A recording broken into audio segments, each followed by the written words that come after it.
Hi friends, இன்றைக்கி நம்ம வீட்லேயே வளர்ந்த ஒரு கீரைத்தண்டை வச்சு ஒரு புளிக்குழம்பு தான் செய்ய போகிறோம். கீரைத்தண்டை வாங்க அறுவடை பண்ணிவிடுவோம். கனமாக இருக்கிற கீரைத்தண்டாக பார்த்து நம்ம கட் பண்ணி எடுத்துப்போம்.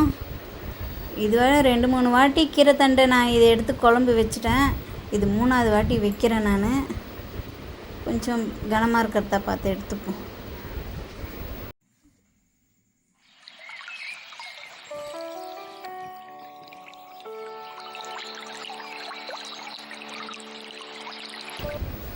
கீரைத்தண்டை பொடியாக கட் பண்ணி எடுத்துருவோம்.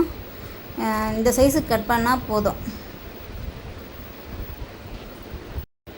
50 கிராம் போல் எண்ணெய் ஊற்றிடுவோம். ஒரு ஸ்பூன் கடுகு போட்டுருவோம். பொடியாக கட் பண்ண 2 வெங்காயம், பொடியாக கட் பண்ண 2 தக்காளி சேர்த்துருவோம். ஒரு உருளைக்கிழங்கு, ஒரு முருங்கைக்காய், நம்ம கட் பண்ணி வச்ச கீரைத்தண்டு, ஒரு 4-5 அவரைக்காய், இது எல்லாத்தையுமே குழம்புல சேர்த்துருவோம்.